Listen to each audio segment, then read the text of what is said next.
What's up guys?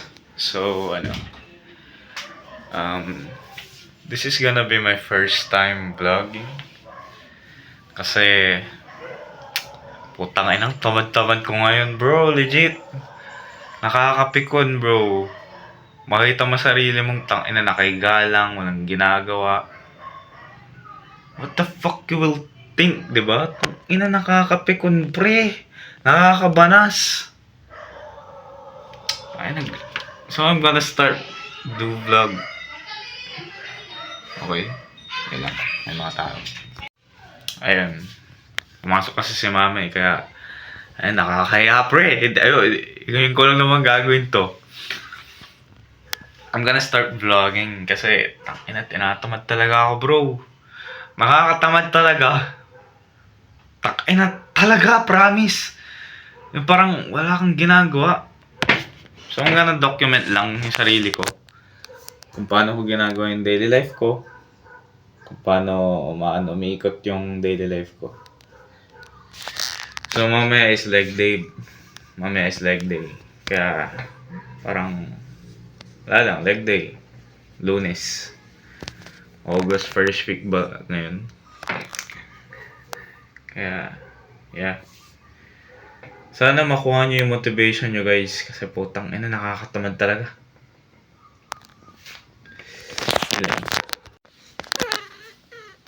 No guys. Pusa ko pala. Si Ginger. What's up Ginger? Hindi mag-focus.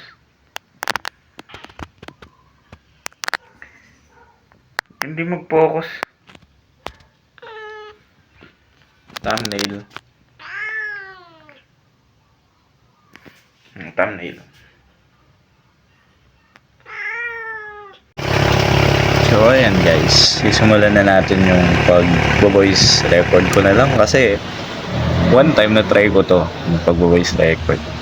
Kaya parang i-enjoy ko na lang na gawin palagi pag-vlog. So ayan, dynamic stretching ang una para di mabigla yung katawan natin. Tapos ang gawin lang natin is breathe in and breathe out 5 times. Try nyo lang yan bro. Solid yan bago mag-start ng leg day. Sabog na ako niyan eh.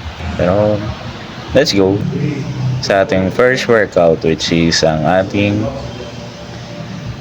free weight na squats. Actually second set ko na yan kasi tapos na yung first set ko.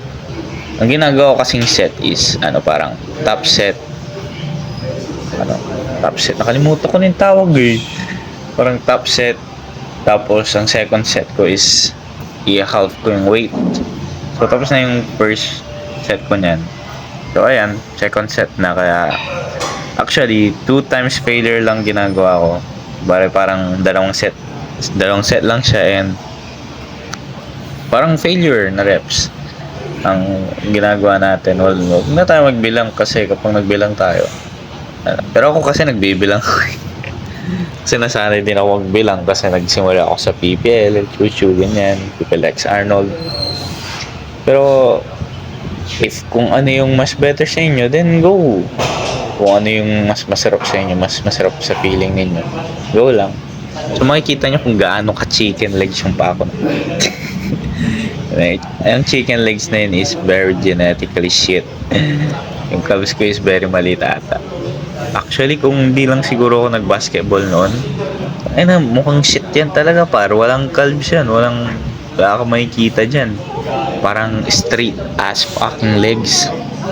Yan, so malapit na ata ako sa pang 20 na rep kasi tayo binilang ko yan 20 ata, 25, I don't know, hindi ko na alam, hindi ko na nabilang. Pero syempre as usual, pag you want to put on work, then do it bro, kasi gusto mo ginugusto mo. Yan, last rep ko na ata pa. Yan, hit. Hindi ko na failure, no? Hindi talaga siya mukhang failure kasi wala. Second workout na tayo guys, leg press.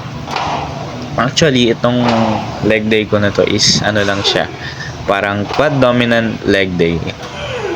Hindi na po tayo mag hamstrings or calves. Ang focus lang natin is quads.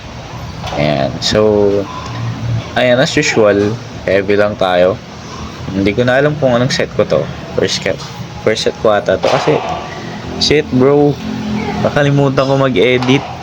Kasi yung edit ko dapat noon Lunes na agad. Kaso wala, nagbantay kami kasi yung tsaka na lang confidential pa. Kaya parang sa atin muna. So ayun, kaya di ko naharap. Ngayong Wednesday ko lang gagawin tong vlog na to. Ngayon ko lang ina-edit. Kaya as usual, 2 times failure. Ayan. Nakuha ko yung failure ko. Nakakatakot din mag-fail kasi wala eh. Yan talagang buhay. Ayan, pagod na pagod. As usual. Then ayan. Ayan na. Dito na tayo sa leg extensions bro. Ayan. Nice one. ISO leg extensions lang ang gagawin natin. First set ko to. First set ko. Bigat to kasi alam niyo yung parang P6 hindi ko kasi alam yung nakakalimutan ko eh. Napapanood ko pero nakakalimutan ko kasi paano nangyayari sa tawag dito sa ginagawang parang one pulley yung dalawa yung support ganun. Ito kung mo kasi yung parang bigat. So ayan, leg extensions, third workout. Actually, di na ako nakapag-video ng dito, ng core. Kasi mag-core pa ako eh. Parang ito na yung last workout ko na makikita yun. Pero parang ganyan lang, umikot yung leg day ko. Work hard, boys. Yun lang naman. Huwag kayong tama rin. Kasi kapag tinamad kayo, wala na. Katamad na. Wala ka nang gagawin. Thank you.